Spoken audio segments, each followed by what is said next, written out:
She read one book and she was changed forever. Her mission, to help change the state of sex trafficking in Minnesota. He is a former Minnesota Viking and had just started a church and saw what she was doing.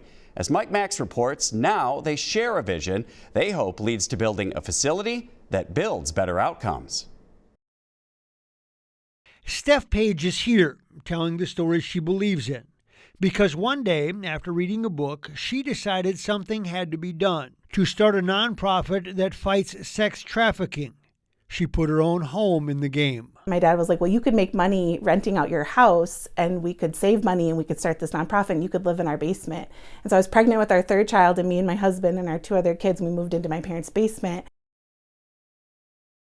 Anthony Bass came to Minnesota to play for the Vikings. One of the best experiences of my life. I'm a guy who grew up with football helmets on my wallpaper. He stayed, works for the American Cancer Society, and started Endurance Church in Brooklyn Park. He has done and is doing much. As a former athlete, discipline has been a key to my life, right? And so I just took the principles I used from football and I've used them in every area of my life. And so I'm currently, I have 3 master's degrees and I also get my doctorate right now.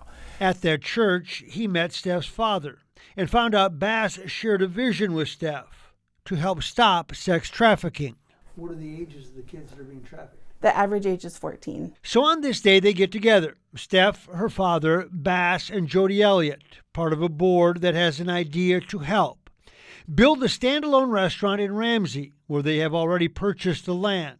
Allow it to help fund housing of victims, because turns out Minnesota has a dubious distinction. We're 13th in the United States for trafficking. Our report card grade, Shared Hope International, an organization out of Washington State, they grade states on how we're doing on human trafficking, fighting human trafficking, and we got an F last year. And it is difficult to curb the numbers because the issue is a difficult conversation, since most people don't know or talk about it like they do other problems in society. Bass learned by watching a film. And it absolutely crushed me, what I saw. I saw testimonials of young girls, young boys, mothers, young men who were trafficked in their own community by their own loved ones. And so he's trying to help Page's mission. Sex trafficking in itself is a difficult conversation to even talk about. The game is simple. They prey on the insecure. People that are out there that look for vulnerabilities in people, so people in vulnerable situations, which could be housing, job vulnerability, relationship vulnerability, if you want to be loved, seen, valued. That's why she meets with boards and city planners and fights with conviction to try and find a way to make her project work. Because she believes it will create a safe place and create necessary conversation. Some of the stories are horrible. Depending upon how long you've been in that, it determines how well you can cope with the real world, for lack of a better term.